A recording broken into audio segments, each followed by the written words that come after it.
school every single day, never failed. And I stay usually till 4:30 at the office, and then I come home.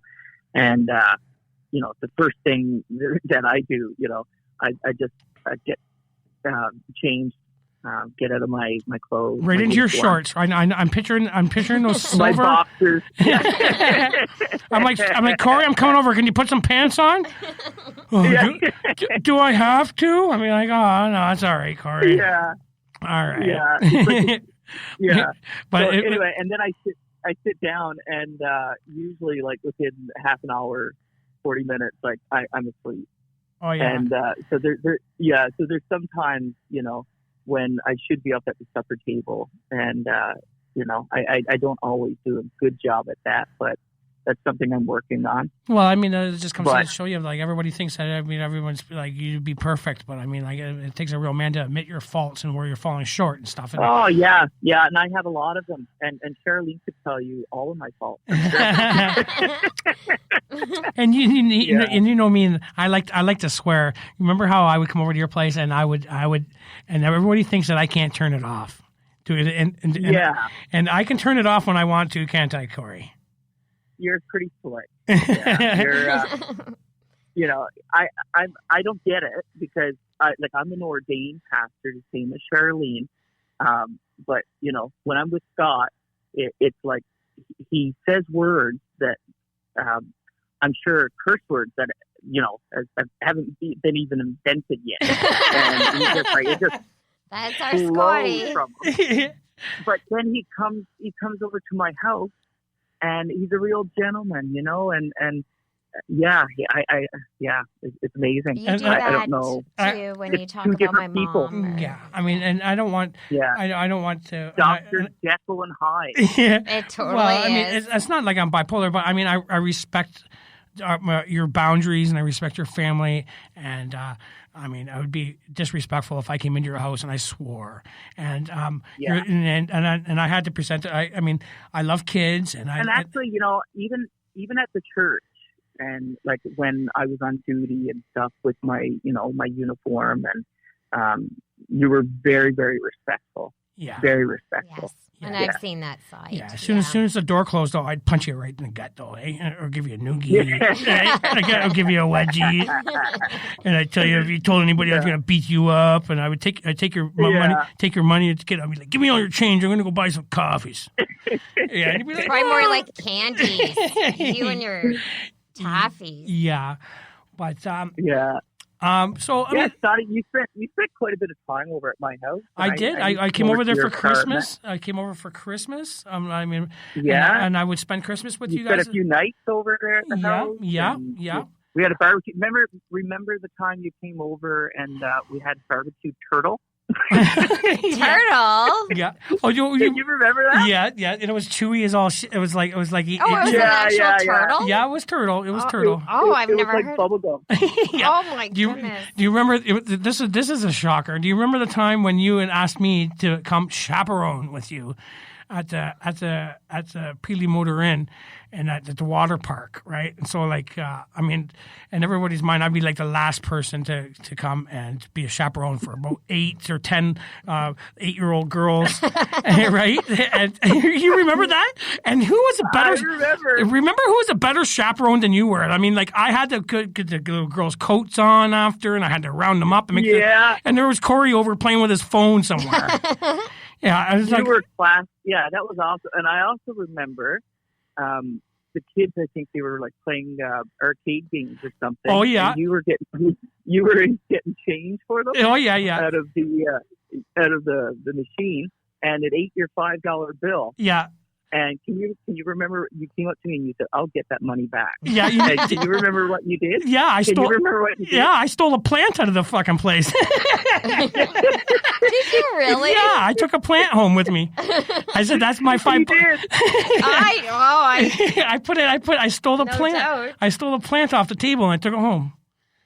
Yeah. Oh So I my go goodness, into Scotty's Scotty. apartment. I go into Scotty's apartment. It's like 2 plants there from the Holiday Inn.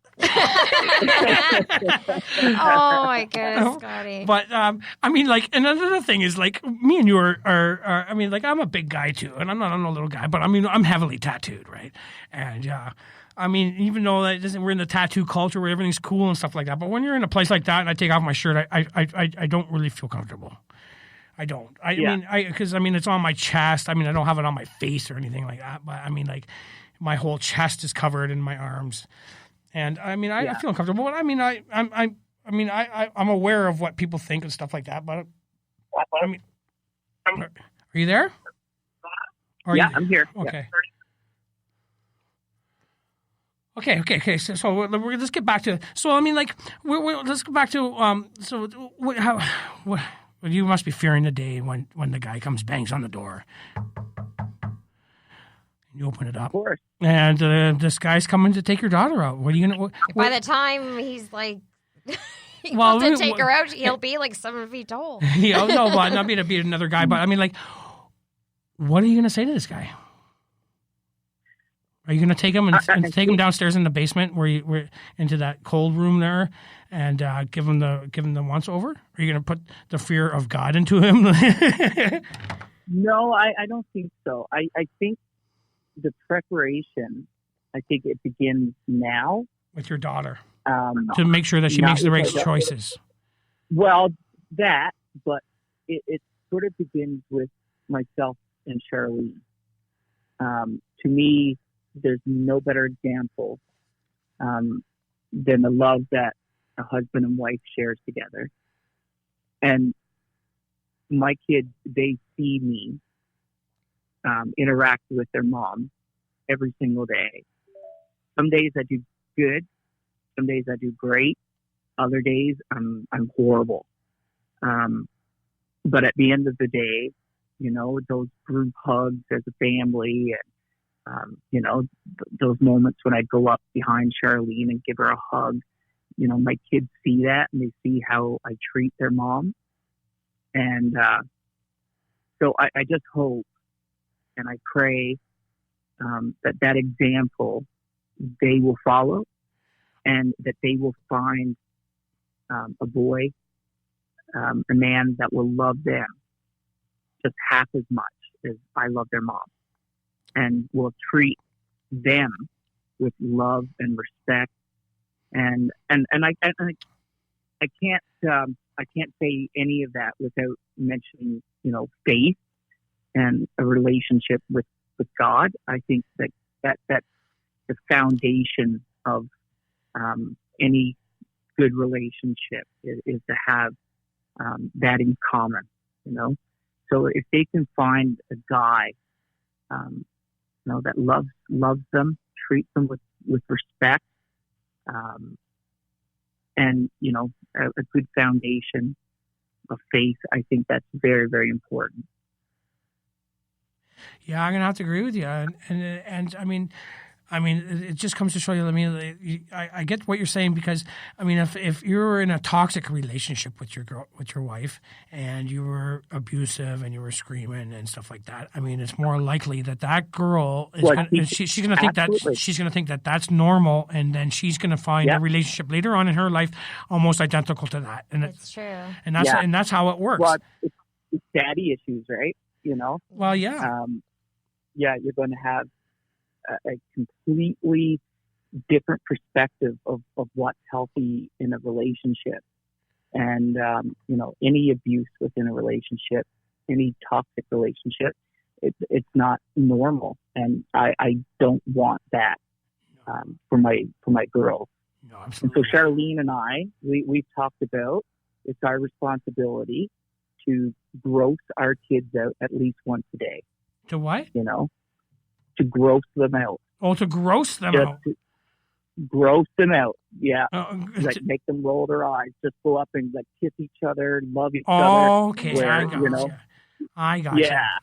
But those girls love to get kisses from you though too, and that. Oh yeah. But like, you know, they're at the age now when when they see me interact with their mom, you know, and hug her and kiss her, I'll get a room, you know, and they, you know, they're grossed out by it, you know. Yeah. So that's our responsibility. I would much rather for them to see that than, you know, have two parents that don't communicate, yelling at each other, lying to one another. Well, let's talk about that. I mean, like some kids, like it's it's normal in their lives that, I mean, like their parents are screaming and yelling at each other, and they grow up thinking that's okay, and that's how you communicate back and forth. You yell and scream and fucking throw stories for a square, and throw stuff. But you know, I see it every day. Yeah, I see it every day in my line of work. You know, children that just from toxic relationships, environment. Children that are being abused, neglected, and often, sad to say, but those cycles, you know, they're cycles and they just keep repeating themselves. That's true. And a child that is raised in an environment like that, I don't know what the stats are, but they're pretty high, that they will absolutely, you know, get into a toxic relationship themselves and depend on the system, and it's just horrible. It's horrible. It's a cycle that we need to break. I mean, there's in order for that stuff to change, there has to be something has to change, and it has to. I mean, like, she has to be taken out of that environment, right? I mean, it's like black and white, right? I mean, like they have to get out of it. Yeah, and like I have foster parents in my church, and that's a special role, special calling. But you know, it's amazing to see the difference in the children once they're removed from that toxic relationship, that toxic environment, and put into a loving home. Yeah, and somebody that really loves them and gives them a hug and tells them that they love them and stuff. I mean, it makes me sad to think about kids that don't have that. And I know. It makes you really reflect. There's way too many kids out there, you know, that don't have the love of a mom or love of a dad. And that love tank needs to be filled. Yeah, with and each of those children. Yeah, it's so crucial. Okay, I got one more thing I want to talk to you about. I mean, so this is a whole nother episode alone, but. Well, have you gotten, like, this has changed? So this is an awkward question for me. So have you talked to your kids about the birds and the bees? No. Are you? You know what? I think I don't want to come across as sexist or anything like that. I have talked to them, you know, about the biblical relationship. It's a little easier for you to read it out of the Bible than to come up with it yourself. Eh? Yeah, like what God wants for, you know, a man and a woman and marriage and all that stuff. And but I think if I had a boy, it would be much more easier. And I realize that probably sounds sexist, but I know that Charlene. Well, because they got girl parts, and it's easier for a woman to explain how they all work if it's a girl telling the story. Right? Yeah. And I'm backing you. I'm backing you on this one, Corey. I'm backing you on this one. Yeah, and to me, my kids, they're too young. Well, they're too young. But I mean, I was watching this show today, and this lady was talking about this, and. We'd be surprised on what I mean, because we're in the digital age where that it's very accessible for us at our fingertips, and the kids are learning because of media, pornography. You know what I mean? Like, yep. And I mean, this is accessible. It's really accessible. So I mean, I think I read not that long ago that children now have their first encounter with pornography at the age of 12. Yes, yeah. If it's not younger. Yeah, if not younger, down to 8 years old. You know what I mean? Like, I remember finding my dad's dirty magazines at that time, and it was like winning the lottery. Yeah, but I mean, things have changed now. So, but you had to work for it, right? Well, you had to flip the pages and stuff, eh? Yeah.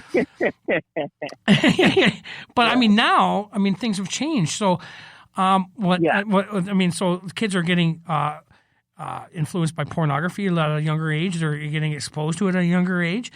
And they are becoming sexually active. They're becoming sexually active at a younger age.